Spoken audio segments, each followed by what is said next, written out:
yang baru hari kedua kita mulai, dan insya Allah akan bisa kita selesaikan sampai tuntas sampai pada tanggal 1 Syawal nanti. Hari kedua ini biasanya anak-anak masih penyesuaian. Saya kemarin menjenguk kakak-kakakmu yang baru melaksanakan adventure journey di Buas Pelawan dan moving ke Waduk Sermo. Saya lihat videonya sebelum berangkat itu, tidak ada yang tidak lemes. Ada Irhab, ada Raja, ada siapa? Fikri, ada Adnan, semuanya pasang wajah sedih. Saya tanya, sahur apa tidak tadi malam? Sahur, tapi sudah habis tenaganya untuk jalan. Jadi begitu sampai Waduk Sermo, mereka mencoba menghibur diri, mancing. Karena musim kemarau sudah lewat, ini musim hujan, jadi waduknya itu penuh. Mancing, tapi mungkin ikannya juga kuasa. Jadi tidak satupun yang kena dipancing. Tapi kemarin malam ada Ustadz Filza malam ambil kunci ya. Sudah malam itu diminta untuk bangunkan Mita sama siapa? Rania. Mana Mita? Mana? Itu ya. Sudah tidur rupanya, tapi dibangunkan. Karena ini Mita ini rupanya seneng apa? Telaten kalau dia bikin apa namanya itu? Kristik, ya. Jadi kita insya Allah 9 April nanti akan kedatangan tamu duta besar Inggris, terus kita mencoba download fotonya kayak apa Pak? Siapa ini? Dubesnya itu? Siapa nama dubesnya? Kamu belum kenal, saya juga belum. Terus dicoba dibuat wajahnya, mudah-mudahan jadi nanti sehingga dia bisa tahu bahwa kegiatan santri itu banyak dan ada keterampilan-keterampilan yang mungkin di luar sudah dilupakan, padahal itu penting sekali untuk apa? Mengasah motorik sekaligus juga untuk melatih kesabaran. Yang ingin saya sampaikan pagi ini adalah pertama, anak-anak masih adaptasi, itu wajar. Tetapi jangan takut. Saya tidak mau lagi ini Hizbut Ta'lim enak. Tidak boleh lagi ada cerita, ada santri yang alasannya tidak kuat puasa kemudian putus di tengah jalan. Tidak ada. Semuanya kuat dan saya yakin, saya percaya kalian semuanya anak-anak yang hebat. Kemarin 1 hari sudah lewat. Puasa itu insya Allah hanya 30 hari. Kalau 1 hari lewat berarti tinggal 29 hari. Tetapi yang paling penting adalah bahwa di dalam puasa itu ternyata bukan hanya sekedar menahan lapar dan haus, tapi melatih kesabaran. Tapi yang paling penting di lain ibadah, karena itu perintah Allah seperti kemarin disampaikan oleh Bapak Kiai Mustafa, ya ayyuhalladzina amanu kutiba alaikumusiyam kama kutiba alal ladzina min qablikum la'allakum tattaqun. Untuk menambah kita bertakwa, tapi yang paling penting itu perintah Allah. Tapi di balik itu semua ternyata ada rahasia yang justru itu menjadi sangat berbeda dengan orang-orang non-muslim. Puasa itu ternyata adalah kunci kesehatan. Ada ungkapan, kamu adalah apa yang kamu makan. Kalau kamu makan enak, itu ternyata juga ada tumpukan kotoran yang harus dibuang. Walaupun ini kelihatannya jorok. Kalau kamu makan tiap hari 3 kali, minimal kamu harus ke belakang itu setiap hari sekali. Dan harus tuntas. Makanya jangan kurang minum. Ada beberapa santri yang diantar ke rumah sakit.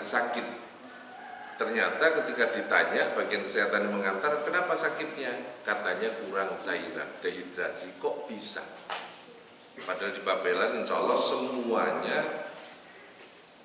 ada kalau mau mencari air. Jadi ini hari pertama kemarin, ini hari kedua, nanti hari ketiga, keempat, kelima itu akan lebih mudah lagi tubuhmu menyesuaikan. Bukan hanya persoalan lapar, tapi jam 3 boleh sudah keliling membangunkan, kemudian siap-siap jam 4 kamu semuanya sudah makan sahur, karena jam 4:4 sekarang imsak, nanti maghrib baru makan lagi. Bukan hanya laparnya, tapi pembiasaan bangun lebih pagi dari sebelumnya, makan lebih pagi dari sebelumnya itu juga butuh pembiasaan. Tapi lewat 1 minggu nanti sudah terasa ringan insya Allah. Yang jelas cukup minum, cukup makan, badanmu akan menjadi lebih sehat. Tidurnya bagaimana? Asal malam ba'da tarawih kamu tadarus kemudian tidak terlalu malam, insya Allah cukup. Bahkan kemarin karena hari pertama Ramadan, anak-anak belum masuk sekolah, saya tanya yang jaga ruang tamu, kemana teman-teman tidur? Ya tidak apa-apa hari pertama. Karena ada ungkapan bahkan katanya tidurnya orang puasa itu juga ibadah. Paling tidak ibadah menahan amarah. Jadi orang itu akan kelihatan watak aslinya kalau dalam kondisi lelah dan lapar. Ini ada wali santri yang juga alumni, yang dia punya usaha. Semua karyawannya itu kalau mau gabung sama dia, harus mau sama dia, diajak naik gunung. Gunungnya tinggi, dari tempat pos pendakian sampai puncak itu kira-kira 3 hari. Di situ watak aslinya akan keluar semuanya. Yang egois juga akan tampak, yang tukang marah juga akan tampak, yang tidak sabaran tampak. Maka kemudian keputusan ada di tangan dia. Dia melihat watak aslinya, oh ini anaknya baik, diterima. Oh anak ini emosian, mungkin dicoba untuk diberitahu, kalau mau berubah terima, kalau tidak, tidak. Jadi puasa, kenapa puasa tidur juga ibadah? Karena minimal kamu tidak menjadi marah-marah. Kemudian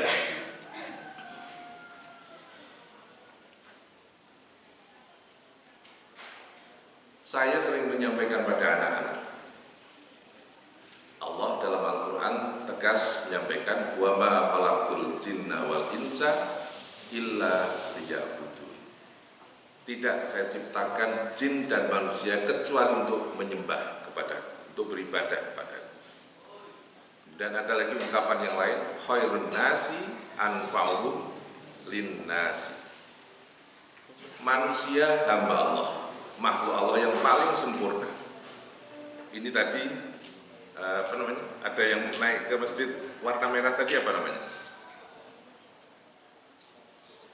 Ada ekornya, ada bulunya, anak kucing. Itu juga makhluk hidup, makhluknya Allah juga. Tetapi yang membedakan manusia dengan makhluk Allah yang lain adalah manusia itu punya akal. Ayam punya otak tapi tidak punya akal. Lah yang membedakan manusia dengan makhluk Allah yang lain apalagi?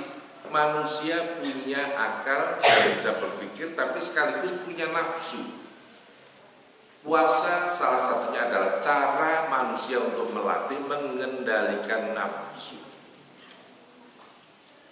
Saya tidak tahu sejak tahun berapa, tapi kalau kamu jalan sore, jangankan di kota-kota, di desa saja kalau sore menjelang maghrib itu banyak sekali orang jualan takjil. Dan biasanya laris. Kenapa? Karena orang yang membeli karena nafsu, lapar.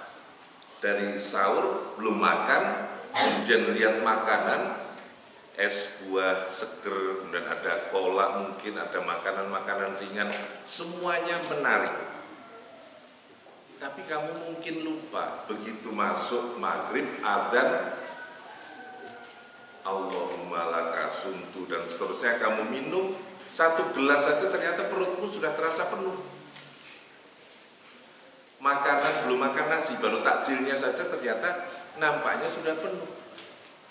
Sehingga kemudian kalau anak pergi jajan menjelang maghrib, takjil, banyak yang sisa. Karena apa? Dibeli dengan keinginan mata, bukan kebutuhan. Tapi tadi khairun nasi anfa'uhum linnas itu mungkin termasuk cara Allah untuk membuka rezeki manusia-manusia lain. Apa? Mereka jualan laku, mungkin selama ini tidak bisa jualan, akhirnya laku, bisa nabung untuk nanti hari lebaran dan seterusnya. Itu termasuk memberi manfaat di sana. Dan manusia itu khairun nasi anfa'uhum linnas, misalnya belum bisa memberi manfaat untuk orang lain, minimal memberi manfaat untuk diri sendiri. Kemudian yang kedua, memberi manfaat untuk lingkungan kecil. Kalau di rumah untuk keluarganya, kalau di sini kamu satu asrama, ada yang kanis bergiliran, itu memberi manfaat karena apa? Kebersihan terjaga. Dan untuk latihan juga. Kenapa harus ada kanis? Karena pondok ini rumah besar milik kita bersama. Tidak ada pembantu. Kenapa? Karena sebetulnya kita bisa mengerjakan semuanya dengan diri sendiri. Al-i'timadu 'ala nafsi asasun najahi.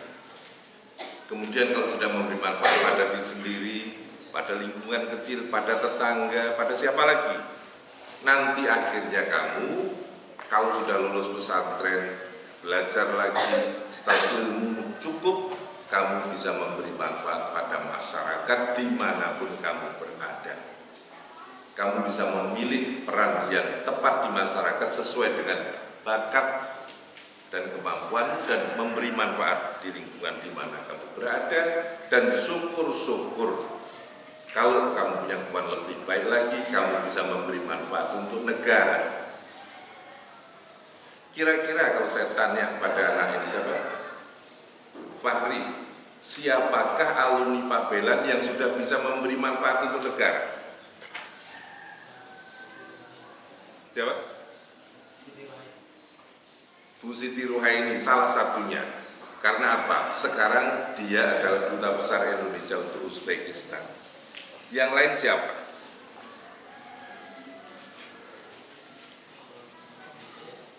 Prof. Komarudin Hidayat, ya salah satunya juga, dan banyak yang lain. Artinya apa? Peluangmu itu nanti sama besarnya dengan kakak-kakakmu untuk menjadi orang yang berhasil.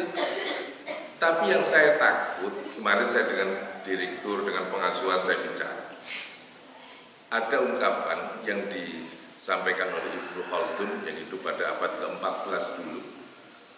Beliau bilang bahwa kesulitan akan membuat manusia kuat.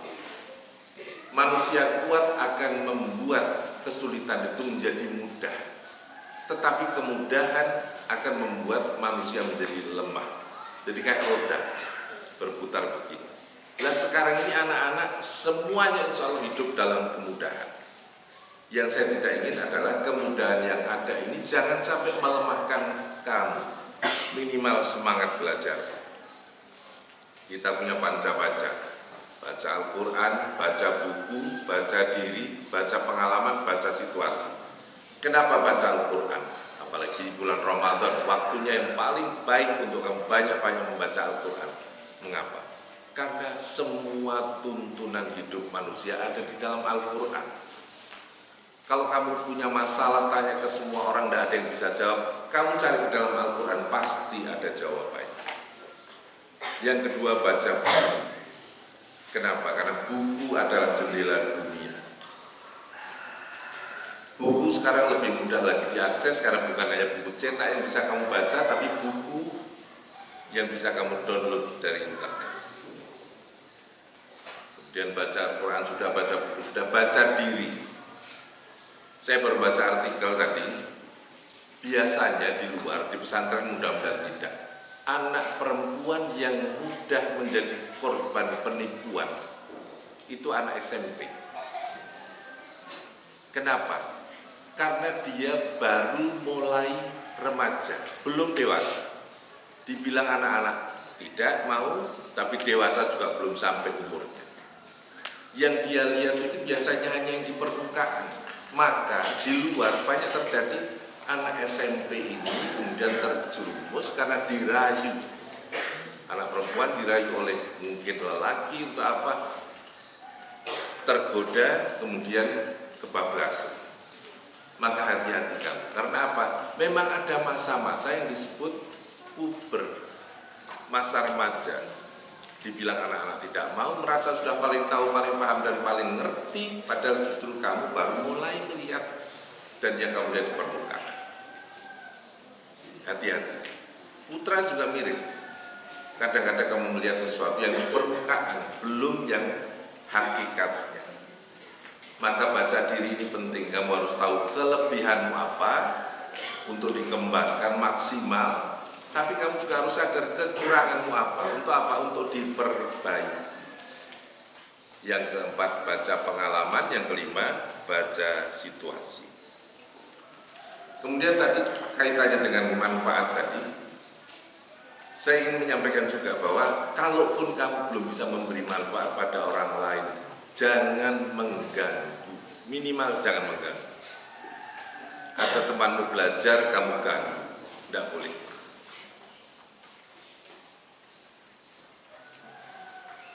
Kemudian kamu harus sadar juga untuk bisa memberi manfaat itu kamu harus pandai.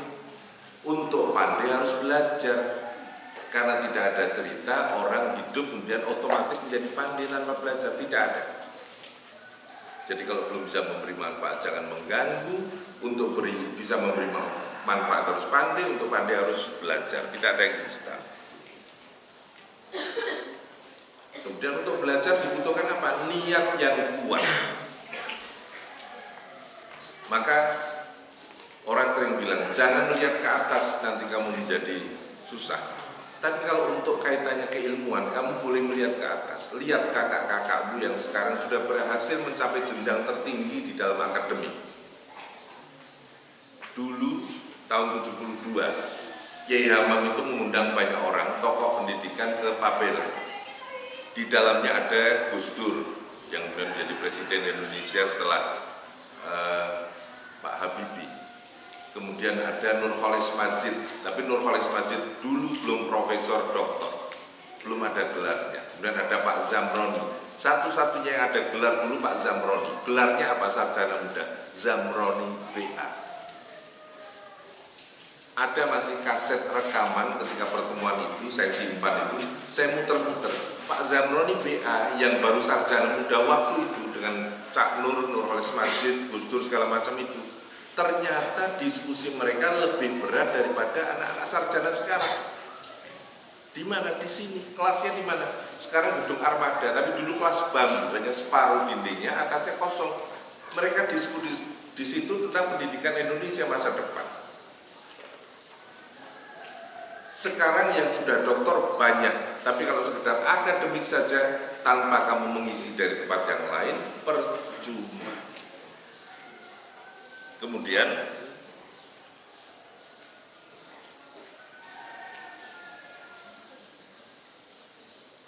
untuk belajar butuh niat. Lah, kamu di sini nih insya Allah ketemu semuanya teman-teman yang niatnya sama, datang dari jauh ke Papela untuk apa? Belajar thalabul ilmi. Situasinya mendukung, insya Allah tiap pada Isya ustadz-ustadzah keliling untuk membantu belajar. Kalau kamu tidak tahu, tanya pada mereka. Kondusif. Jadi apalagi yang kurang? Harus kamu tumbuhkan kekuatan dari dalam.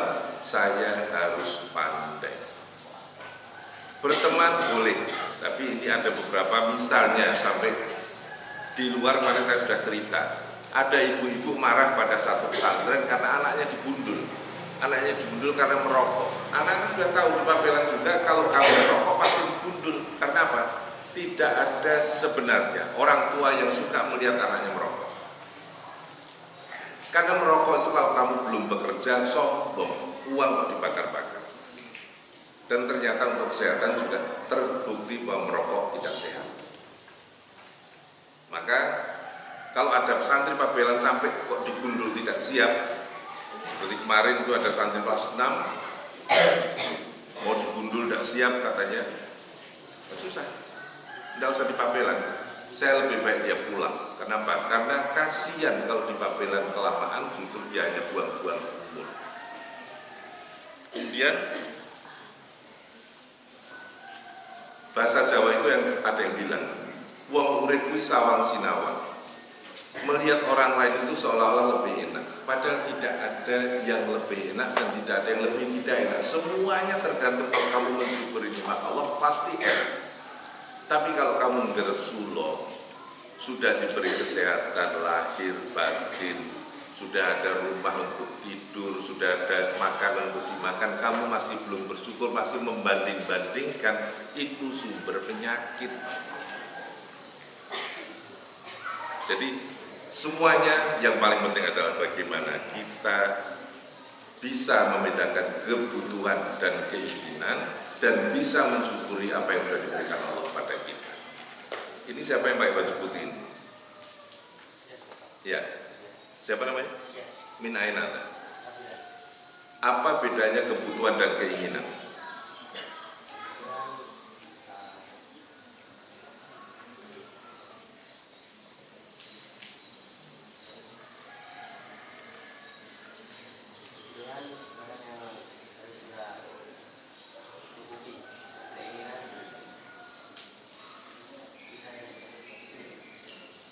Ya, coba nanti kamu buka matamu biar tahu, buka hatimu. Jadi keinginan itu apa? Keinginan adalah apa? Kalau kebutuhan, sandang, pangan, papan itu kebutuhan. Tapi sandang, pakaian ini sebenarnya kan cukup pokoknya kita pakai, tidak perlu kemudian harus bermerek. Pernah ada cerita, bukan cerita, saya melihat sendiri. Ada kasus besar di Indonesia ditangani oleh kepolisian. Kemudian ketika polisi itu harus memberikan keterangan pada masyarakat, majulah salah satu dari mereka untuk memberi keterangan, dilalah tidak pakai seragam polisi. Dia pakai baju yang orang langsung kenal. Oh, ini merek terkenal. Satu kemejanya itu harganya kira-kira 16 juta sampai 20 juta. Satu kemeja. Kalau disetrika kepanasan, gosong juga. Kalau dicuci pakai apa namanya? Pemutih itu kaporit, luntur juga. Harganya mahal. Lah itu keinginan.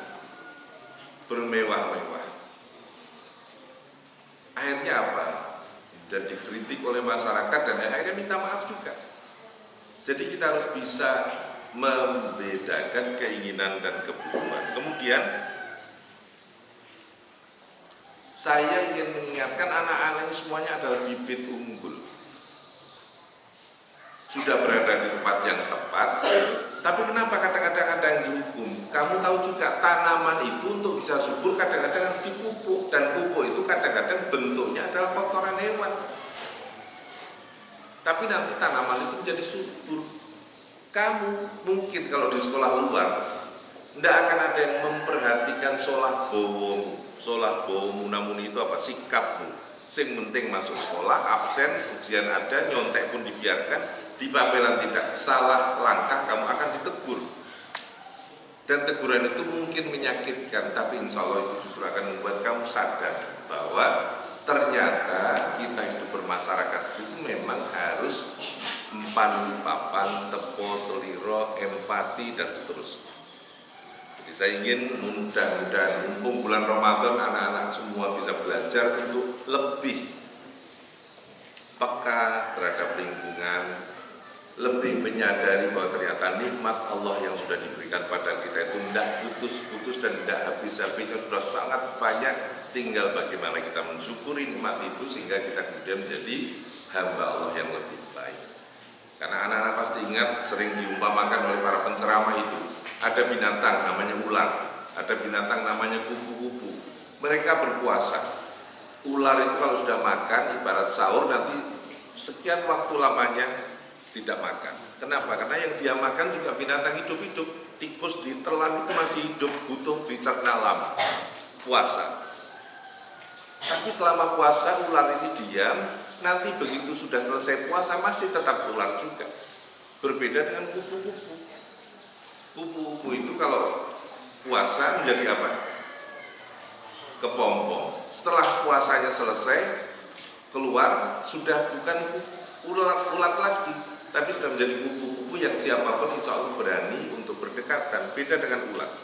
Kalau ulat banyak yang suka geli atau mungkin takut pada ulat, tapi begitu dia puasa berubah menjadi kupu-kupu, indah sekali. Jadi kamu 1 bulan Ramadan ini mudah-mudahan bisa betul mencoba memaknai ibadahmu kamu lakukan karena Allah yang memerintahkan. Untuk apa? Untuk menjadikan kamu bertakwa, dan takwa itu apa? Kamu bisa lebih mensyukuri nikmat Allah dan sadar keberadaan dirimu di dunia ini adalah hamba Allah. Tugasnya adalah ibadah, tujuan akhirnya adalah mencari ridho Allah Subhanahu wa Ta'ala. Mungkin sementara ini yang bisa saya sampaikan. Hari ini